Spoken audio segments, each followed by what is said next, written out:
Assalamualaikum warahmatullahi wabarakatuh. Selamat pagi anak-anak. Oke, jumpa lagi dengan Ibu untuk mapel OTK Kepegawaian kelas 12 OTKP.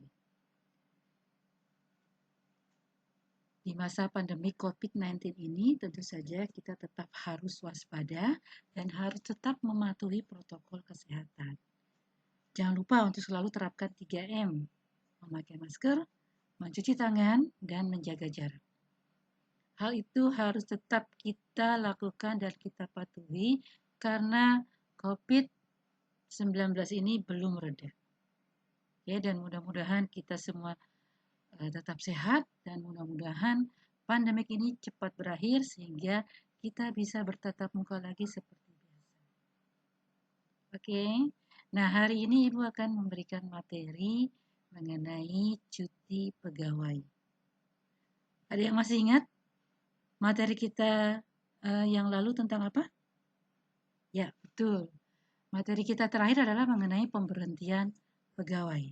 Nah, sekarang kita masuk materi baru yaitu mengenai cuti pegawai. Oke, siap untuk mendengarkan penjelasan Ibu? Ya, harus siap ya. Baik, kita mulai dari penjelasan di slide pertama. Nah, sebelum kita masuk ke bahasan lebih lanjut, kita perlu tahu dulu apa sih cuti itu dan apakah cuti itu perlu kita ambil atau tidak. Nah, sekarang kita lihat dulu ya pengertian dari cuti ini. Yang dimaksud dengan cuti adalah keadaan tidak masuk kerja yang diizinkan dalam jangka waktu tertentu. Ya. Jadi ketika kita tidak masuk, ketika kita punya suatu keperluan, ketika kita punya suatu alasan tertentu, maka jangan tidak masuk diam-diam atau bolos, tapi kita ajukan sebagai cuti.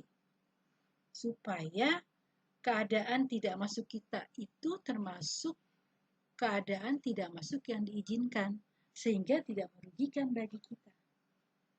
Ya kan? Nah, jadi jangan disamakan dengan sekolah ya. Kalau nanti kalian sudah bekerja, sudah menjadi seorang pegawai, baik itu pegawai negeri sipil maupun pegawai swasta, jika ada keadaan tertentu yang memungkinkan kalian untuk tidak masuk, nah itu harus mengabarkan kepada instansi atau perusahaan yang bersangkutan supaya tidak dinilai alpa. Ya, oke. Nah, kenapa demikian? Karena cuti ini adalah salah satu hak bagi para pegawai, baik PNS maupun karyawan swasta. Jadi karena ini hak, maka berhak kita ambil. Tapi meskipun demikian juga, ketika kita tidak memerlukannya, cuti juga tidak perlu kita ambil, tidak mengapa. Ya, jadi ini nanti tergantung dari kebutuhan. Apakah kita mengambilnya atau tidak. Oke, jadi sekali lagi, yang dimaksud dengan cuti adalah keadaan tidak masuk kerja yang diizinkan dalam jangka waktu tertentu. Oke, kita lanjutkan ya. Nah, ternyata cuti ini mempunyai landasan hukum yang kuat. Jadi, ketika kamu menjadi seorang karyawan, baik itu karyawan swasta maupun pegawai negeri, maka tidak perlu ragu untuk mengambil hak cuti ini. Mengapa? Karena hak cuti kalian itu nanti akan dilindungi oleh undang-undang. Ada payung hukumnya. Adapun landasan hukum yang mengatur tentang cuti ini bisa kita lihat di yang pertama adalah Undang-Undang Nomor 8 Tahun 1974, yaitu mengenai pokok-pokok kepegawaian, di mana salah satu pasalnya berbunyi, setiap pegawai negeri sipil berhak atas cuti. Itu kan PNS, Bu. Nah, memang di sini dikatakan setiap pegawai negeri sipil.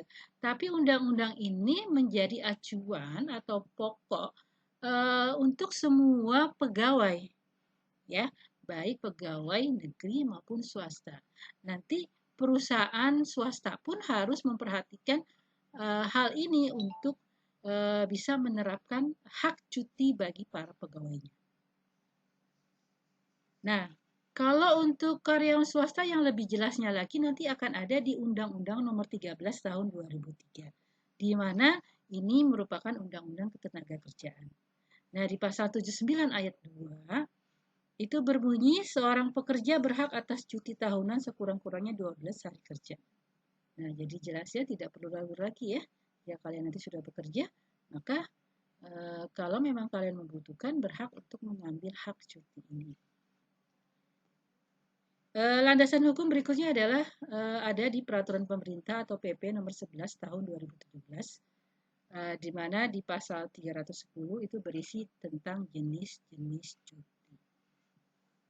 Oke, jadi tidak perlu ragu bagi para pekerja, baik pegawai negeri sipil maupun swasta, jika hendak melakukan atau mengambil hak cutinya, itu hak cuti mereka dilindungi oleh hukum yang berlaku. Oke, kita lanjutkan. Nah, apa sih tujuan cuti itu? Nah, kalau misalnya karyawannya pada cuti, apa pegawai atau apa perusahaannya tidak rugi? Nah, tentu saja tidak ya. Jadi cuti ini mempunyai tujuan sebagai berikut, yaitu untuk memberikan kesempatan istirahat bagi para pegawai dalam rangka menjamin kesegaran jasmani dan rohaninya. Jadi ketika bekerja terus-menerus misalnya tanpa henti misalnya di hari kerja tentu saja ya. Nah, kadang-kadang kan seorang pegawai atau karyawan itu ada titik jenuhnya. Nah, ketika dalam keadaan titik jenuh, maka jika dia dipaksakan untuk tetap bekerja, hasilnya kurang baik. Nah, oleh karena itulah diadakannya cuti. Jadi dengan mengambil hak cuti mereka, para pegawai itu diharapkan sekembalinya mereka dari cutinya itu ya. Nah, itu bisa menyegarkan kembali pikiran mereka, jasmani mereka, dan rohani mereka sehingga nanti dalam bekerja itu bisa menghasilkan produktivitas yang tinggi. Nah, itu jadi tujuan cuti seperti itu ya. Nggak rugi perusahaan kalau karyanya mengambil cuti. Ya. Nah, tentu saja nanti cuti ini yang boleh mengambil cuti tentu saja tidak semua karyawan ya, karena nanti ada batas-batasnya atau ada persyaratan-persyaratannya. Tapi yang jelas ketika seorang karyawan itu sudah mengalami titik jenuh, nah dia berhak untuk mengambil cuti sebagai salah satu sifat untuk refreshing ya. Oke, selanjutnya. Jenis-jenis cuti. Yang pertama adalah cuti tahunan, kemudian cuti besar, cuti sakit, cuti bersalin, cuti karena alasan penting, cuti bersama, dan cuti di luar tanggungan negara atau perusahaan. Nah, ini adalah jenis-jenis cuti yang nanti bisa kalian manfaatkan ya ketika kalian sudah bekerja baik sebagai PNS maupun pegawai swasta. Nah, sekarang kita lihat satu persatu bagaimana persyaratan-persyaratan dari masing-masing jenis cuti. Oke, yang pertama adalah cuti tahunan. Nah, ada syarat yang harus kalian penuhi ketika nanti akan mengajukan cuti tahunan di suatu instansi atau perusahaan. Syaratnya apa? Ya, syaratnya adalah sudah bekerja sekurang-kurangnya selama 1 tahun secara terus-menerus. Jadi, jika sudah bekerja minimal 1 tahun, maka seorang karyawan berhak untuk mengajukan cuti tahunan. Jadi kalau nanti kamu nih kerja baru 3 bulan ya tidak berhak untuk mengajukan cuti tahunan. Ya, baru 3 bulan masa udah mau ngambil cuti. Nah, logikanya kan seperti itu ya. Jadi minimal 1 tahun.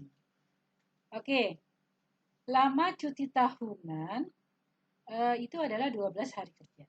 Itu lamanya ya, cukup lama juga ya. Bisa dimanfaatkan untuk benar-benar relaksasi ya, untuk istirahat, untuk menyegarkan pikiran, jasmani dan rohani kita. Kemudian ada juga nih pengecualian, misalnya cuti tahunan yang dilaksanakan di tempat yang sulit perhubungannya, maksudnya transportasinya sulit, kemudian mungkin jaringan komunikasinya juga susah ya. Nah, itu cuti tahunannya bisa diperpanjang sampai dengan 14 hari kerja. Itu hitungannya sudah termasuk hari libur ya. Artinya hari Minggu juga termasuk dihitung. Jadi 14 hari kerja. Misalnya kalian cuti terus pulang kampung, nah kampung kalian itu adanya di pelosok, sehingga untuk transportasinya agak sulit. Nah, itu bisa ditambah cuti tahunannya menjadi 14 hari. Oke, tentu saja kalau kita ingin mengajukan cuti, maka kita harus mengajukan permohonan terlebih dahulu secara tertulis ya kepada pejabat yang berwenang memberikan cuti di instansi atau perusahaan tersebut. Kemudian gimana kalau kita tidak mengambil cuti tahunan? Ya tidak mengapa, ya itu kan sesuai kebutuhan. Jadi kalau tidak mengambil cuti tahunan ya it's okay ya, tidak mengapa. Kalau kita merasa kita belum perlu untuk mengambil cuti tahunan ya tidak usah diambil. Nah, tapi kalau kita misalnya cuti tahunannya tidak diambil, nanti kita ambil di tahun berikutnya, maka itu akan ada penambahan jangka waktunya atau istilahnya dirapel ya. Nah, jadi misalnya cuti tahunan yang tidak diambil dalam kurun waktu tahun yang bersangkutan, maka dapat diambil dalam tahun berikutnya untuk paling lama 18 hari kerja. Jadi lebih banyak lagi. Ketika kita tahun ini tidak mengambil cuti tahunan, tahun depan kita ambil, nah kita boleh tuh jatah yang tahun lalu kita ambil sehingga masa cuti kita lebih lama lagi. Seterusnya seperti itu, kalau kita tidak ambil lebih dari 2 tahun, maka nanti akan ditambah lagi jatah cuti kita menjadi 24 hari kerja. Ya. Jadi intinya adalah cuti tahunan ini boleh kita ambil, boleh tidak, tergantung kebutuhan seperti itu, ya. Oke. Nah, namun ada pengecualian khusus untuk pegawai negeri sipil ataupun swasta yang berprofesi sebagai guru ataupun dosen, maka sudah tidak punya hak cuti tahunan lagi. Loh, kenapa seperti itu? Nah, seperti kita ketahui bahwa untuk guru misalnya, guru swasta seperti ibu ya, itu kan sudah ada liburnya ya, artinya setiap semester pada saat pengambilan rapot, setelah pengambilan rapot semester 1 atau semester ganjil misalnya, kemudian semester genap, itu kan sekolah libur ya, biasanya 2 minggu ya, liburnya 2 minggu, sekolah libur, anak-anak libur, otomatis kan gurunya juga ikut libur. Nah, karena seperti itu, maka bagi guru dan dosen juga seperti itu ya, ketika mahasiswanya selesai menghadapkan suatu istilahnya ujian akhir semester sama ya. Nah, itu juga mahasiswanya libur, dosennya juga libur, sehingga tidak perlu lagi ada cuti tahunan.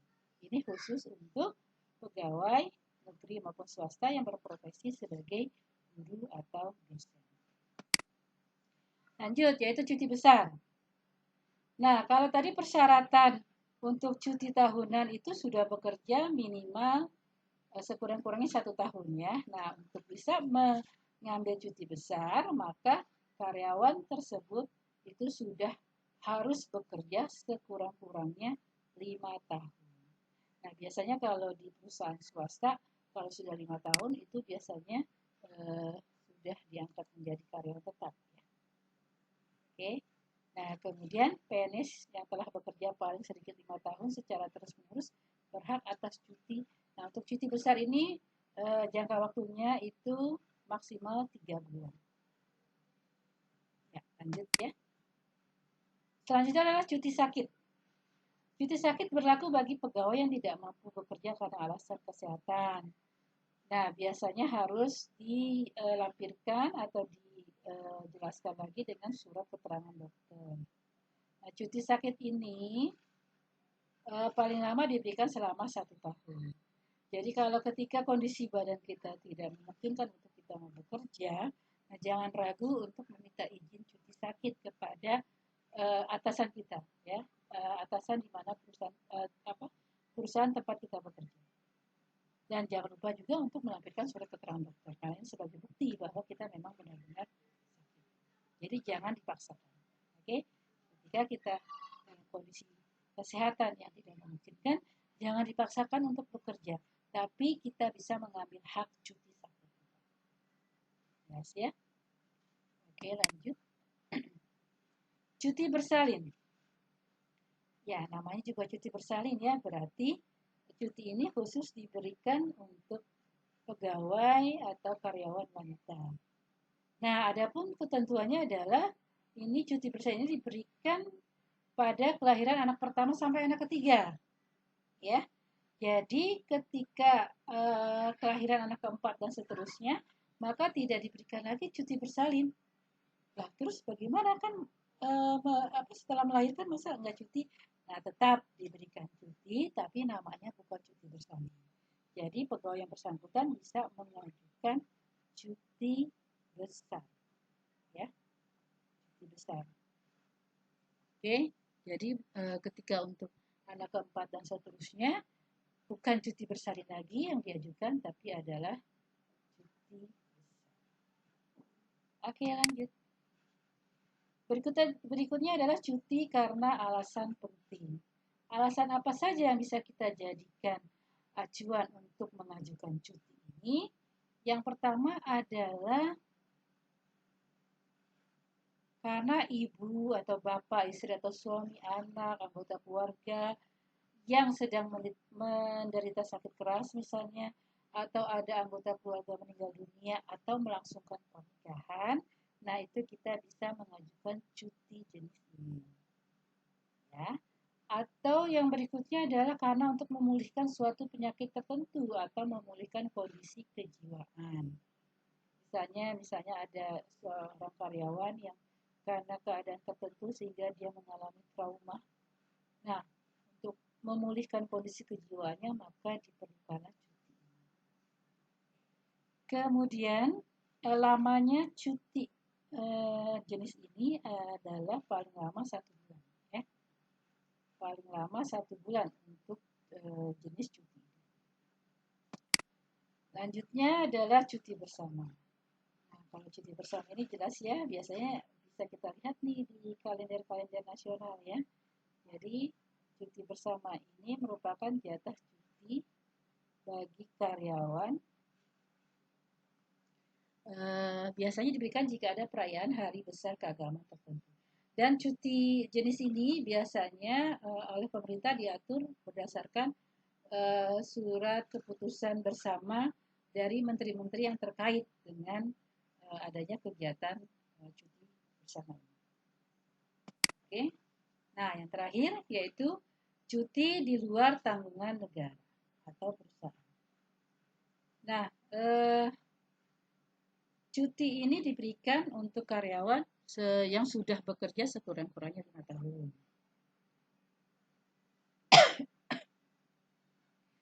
Dan cuti ini diberikan jika ada alasan-alasan pribadi yang penting dan sangat mendesak. Lamanya adalah 3 bulan.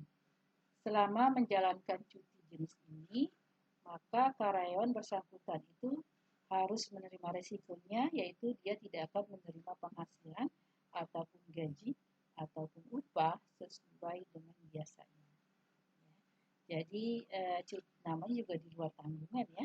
Jadi ketika kita mengambil cuti jenis ini, kita sudah harus tahu resikonya bahwa nanti gaji yang kita terima itu tidak akan seperti biasanya, akan ada pemotongan-pemotongan sehingga mungkin yang akan kita terima itu jauh lebih kecil dibandingkan yang biasanya. Oke.